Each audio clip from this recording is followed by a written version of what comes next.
Alright, so now we are on our way to our classic meeting spot, the Mermaid in Warsaw, where we will meet,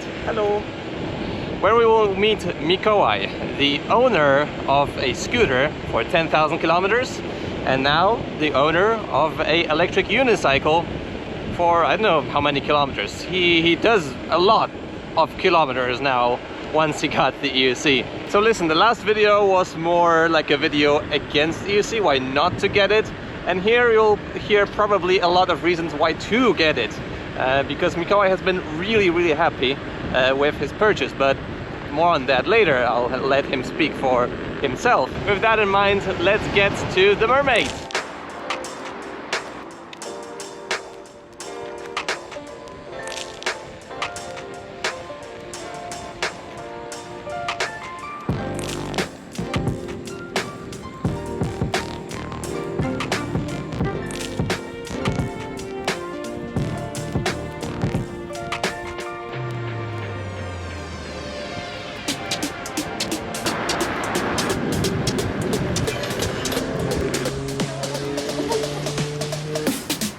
There he is!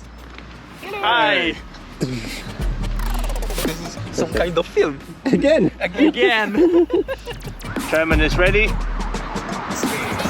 And we are ready to go.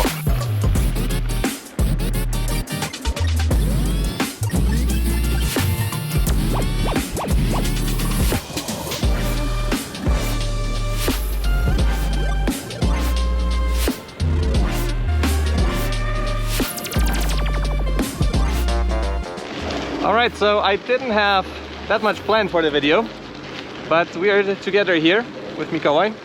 Hi! So I guess now we're gonna talk about his switch from the Xiaomi M365, was it, yeah? Yeah, 365 Pro 1. To the much more expensive Veteran Sherman. Max. Veteran Sherman Max, yeah, sorry. So I guess I'll just like ask some questions and then Mikołaj will be able to answer them. So my first question to you, sir, is why did you buy a scooter in the first place? I went to school that was about 15 to 20 kilometers from my house. I need to go there fast and all the public transport was very slow. It took me an hour to go in mornings to school. It was a disaster. I need something fast, something light and something to hide in school. When the Xiaomi shows up their new Pro version, I thought that this would be a great idea for me. Alright, so that's say like a pattern that, you know, people want to go places. They don't want to be dependent on public transport. And most of all, they also want to have their stuff with them, to not get it stolen and to, you know, not have a parking space, not bother with a motorcycle, and of course it's also cheaper, right? Right, of course, much more cheaper. Did the Xiaomi fulfill all of the, you know, criteria, or did something pop up in the meantime that wasn't so satisfying? For the start, the Xiaomi was great for me. I was very happy to ride daily. In that time I was in love with that scooter. It was really great. I thought then that the power was nice, the torque was nice, the distance was very good for me. I could ride a half of a day without charging. It was very nice for me then. Initially you'll think that the power, the range, everything is enough, but how long did it take you for this range and the speed to be not enough anymore? It was 800 kilometers. Okay. Then I thought, if it's not enough speed or the distance, I could make those slow rides better with the suspension. So here we have Mikołaj's Xiaomi. There is a lot of stuff on it. My queen. Your queen. What initially started as a regular Xiaomi is now this fully modded thing. So here you can see just all of the add-ons: horn, lights, phone mounts, bag, additional battery, the new clamp, light, the monorim suspension, different airless tires. Mudguard here, the reinforced bottom, kickstand, the suspension, yeah. Even the Mudguard and this. those bumpers. Right, so what initially started as a 500 euro scooter ended up as like a 3,000 euro or 2,500 euro? About 3,000 euros. So maybe I've shown it on the video already, but your scooter, it's like pimped out to the brim. Like if there's a mod to the Xiaomi, then probably you have it.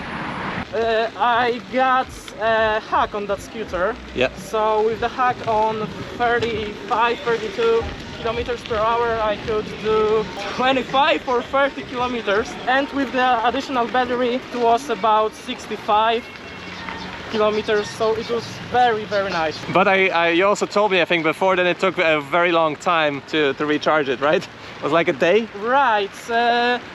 The full charge was about 24 hours. Yeah, about 1 day. I forgot to tell that while we were riding, but in comparison, the veteran Sherman is charging like in 3 hours with 2 chargers, or 6 hours with, or 7 hours with the stock charger. And the range is like 120, 130 kilometers with much faster riding style than the Xiaomi. Yeah, so that's actually a danger, especially with scooters, because scooters are way easier to mod because you can get a different battery pack, a controller, hacks and stuff. So initially you start out with a Xiaomi or with a, you know, a Speedway or something, and then you start to mod, and then you suddenly realize I've put a ton of money into that. Oh yeah. I think it's better and less hassle to just, you know, change to a different device, even if you grow attached to it, because, you know, it's your baby. My queen. You want to, of course. You want to mod it, you want to make it yours, but at some point it's like you just grow out of it, right? And now my question would be, when was the point where you realized I have to switch, you know? And was it first I have to switch to EUC or I have to switch to a bigger scooter? At first was the switch for the bigger scooter. Yeah. I was thinking about V-Set V9 Plus, yeah, or something like that. But then I got about 9,000 kilometers on my Xiaomi. Everything starts to fall apart, yes. And to fully appreciate and take in the list of things that Mikołaj needed to repair, change or mod to keep his scooter either running or comfortable, I needed to sit down at home and slowly read through the list of things he needed to do. By the way, feel free to pause the video if you want to read all of this in peace and quiet. And the thing is, just to ride and to use this vehicle as his main mode of transportation, he just had a lot of work, from bigger things like the stem braking or adding the suspension, which is, you know, a comfort thing, but, you know, you want also to be comfortable when riding your vehicle, to routine checks, tightening all of the screws, removing the stem wobble, changing brake pads every 200 to 500 kilometers, changing tires. I can totally get why he started to doubt whether he should get another scooter or not. The brakes, all the suspension, all the tires, the bearings in lines in here. Always the brakes. Glamster, thing that stops every single step. Then I thought that next scooter will be same problems, but in a bigger scale, because of the bigger scooter. Oh, yeah. More money, more effort to do this. I met our Polish group, and then I realized that with AUC you don't have any problems. You don't change brakes or don't have suspension, but now wheels starting to get suspensions. I thought that would be one big cost, but then no problems.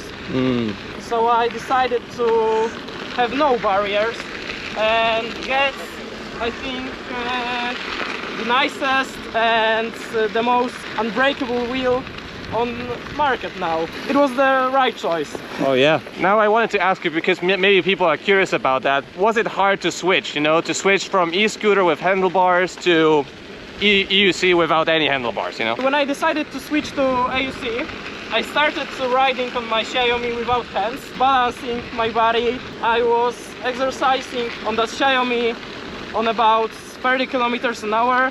I could ride without hands, and do something like this Yeah. on that Xiaomi. Very, very nice. I don't know if I would recommend that, by the way, because Yeah. it's like with those tires, like you can do it, but can be dangerous also. It was dangerous, but I always done it on the safety areas. And then I rented smallest wheel I could. Actually, I remember it. It was the Segway 9-bot, right? Yeah, Segway 9-bot S2. One is two. I also had this one. It was kinda funny, very, very funny, small thing with the shape of an egg. And I started to exercise train on it in-house. I grabbed the door and try to stay on it with my legs. And then I go out and started to ride with a small brick wall for about 30 minutes. I could ride and I could barely making turns. Oh, okay.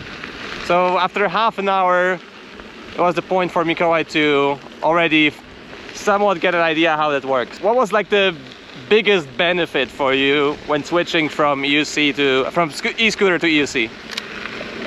For EUC at all, not the Sherman. Yeah. It was free hands, Okay. a fun of the ride, and that Yep. you can grab it everywhere you can or you want to. So you can like take it with you into a store and nobody bothers that much. Yes. Do you miss anything from the e-scooter? I think nothing, because the ride is much more safer. It's not braking. Yeah, so maybe I could sum it up a bit for the viewers. I feel like e-scooters, e-bikes is like a good point to get into the electric vehicle game at all. Like to realize that you're out in the air, you're just riding a bit, and it could be fun. After a while, especially with e-scooters, they tend to break. Like the brakes, you told me, they're not well designed. Oh, yeah. After each rainy ride, Mikołaj was telling me that he needed to calibrate the brakes or buy new brake pads every, what, 100 kilometers? In rain it was like 200 kilometers. 200 kilometers. Yeah. Especially the reliability, the creaking, the constant, upgrades. And then when you switch to EUC, you notice, oh, I can ride, like, how many kilometers did you do on the Sherman? So in 1.5 months, he put 3.5? Yeah. 3,500 kilometers, while on the Xiaomi, you told me 10,000 in 2 years. Like, it's an exponential difference how comfortable, how nice it is to ride, and how the EUC doesn't break so much, especially the veteran Sherman Max. If you're thinking about a Switch, maybe here is some ideas that you could have for the Switch. Check out my video also why not to switch to EUC, which we made recently. And I guess if you're still here, leave a like on the video, subscribe to see more content like this. I'll see you in the next video. See you soon.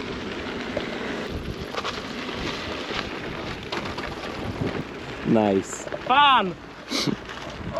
You couldn't do that on the Xiaomi. Oh, well, I couldn't.